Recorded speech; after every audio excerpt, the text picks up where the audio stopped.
Sa pagkatalo na naman nga pong muli ng Utah Jazz mga idol sa kanilang game kontra sa Boston Celtics, may lumabas nga pong balita na sayang lamang dito si Jordan Clarkson. Yan naman ang ating unang aalamin. Nasasabayan ko na rin ang balitang sawa na nga daw po si Jonathan Kuminga sa Golden State Warriors. Pag-uusapan na rin natin ngayon ang lumabas na 3-team trade ni na Zach LaVine at DeJounte Murray sa Lakers at ang naging laro nila kontra sa Memphis Grizzlies. Kaya mga idol, tara, umpisahan na natin to.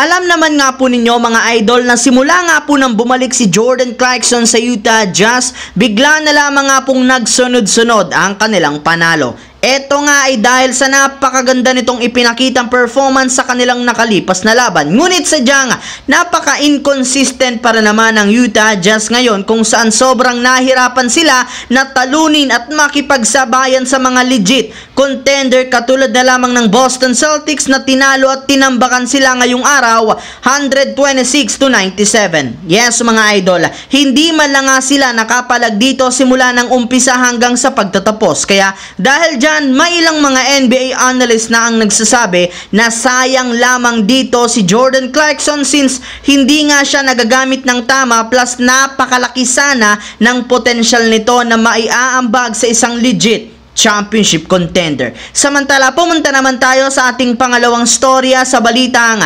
sawa na nga daw po si Jonathan Kuminga sa Golden State Warriors. Dahil nga po mga idol, sobrang nahihirapan pa rin ang Warriors na makakuha ng panalo, meron na naman ngang nabubuong drama sa kanila. At eto nga ay sa pamamagitan ng kanilang batang player na si Jonathan Kuminga at ang kanilang head coach na si Steve Kerr. At nagsimula nga ito ng tuluyan ng magreklamo si Kuminga sa harap mismo ng media na nawawalan na siya ng tiwala sa kanilang head coach patungkol sa pagbibigay sa kanya ng mas mahabang playing time. Bukod nga po dyan, naniniwala rin naman ito na hindi siya pinapayagan ni Coach Steve Kerr na maabot ang kanyang full potential. Maliban nga po kay Kuminga, sang-ayon rin naman dito ang kanyang batang teammate na si Moses Moody, pero ayon rin naman nga po mga idol sa naging sagot ni Coach Steve Kerr, harap-harapan rin naman itong sinabi sa media na kung meron nga pong problema sa kanya ang mga player, dapat nga po nila itong sabihin sa kanya ng personal, gayong parati rin naman ang nakabukas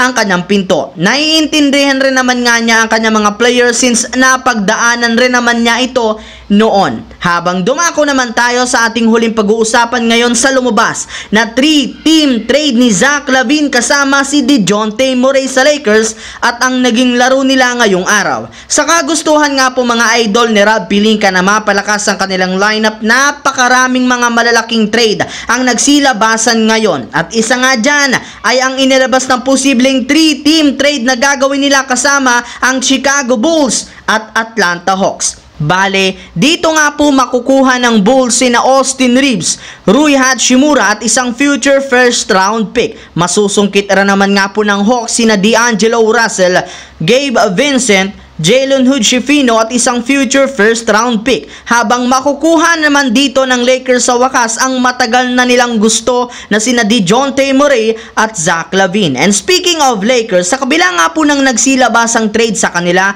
focus pa rin naman sila sa kanilang laro ngayong araw sa Memphis Grizzlies. Sa katunayan, gumawa muli sila dito ng bagong adjustment sa kanilang rotation at kung saan ibinalik nila sina LeBron James sa forward position habang inilagay rin naman si Austin Reeves bilang starting point guard. At bagamat man nahirapan sila sa simula ng pag-struggle muli ng kanilang shooting laban sa napaka-agresibong Ja Morant na parating sumasalaksak, nagawa pa rin naman nga po nila na makuha ang kalamangan. Ngunit dahil nga po sa kakulangan ng opensa at walang depensa ng Lakers sa fourth quarter, dito na nga sila tinambakan ng Memphis Grizzlies. Kahit man nga maganda ang nilaro ni Anthony Davis, LeBron James at Austin Reeves, hindi pa rin nga sapat para manalo. Mismong si LeBron na nga po ang nagsabi sa kanyang interview na basura ngayon ang kanilang lineup.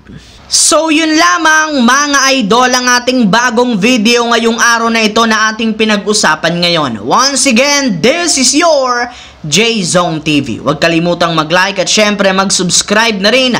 Pindutin ang notification bell sa akin channel. I-follow, bisitahin at i-like ang ating Facebook page, J-Zone TV. Maraming salamat mga idol. Hopefully, nag-enjoy kayo ngayon.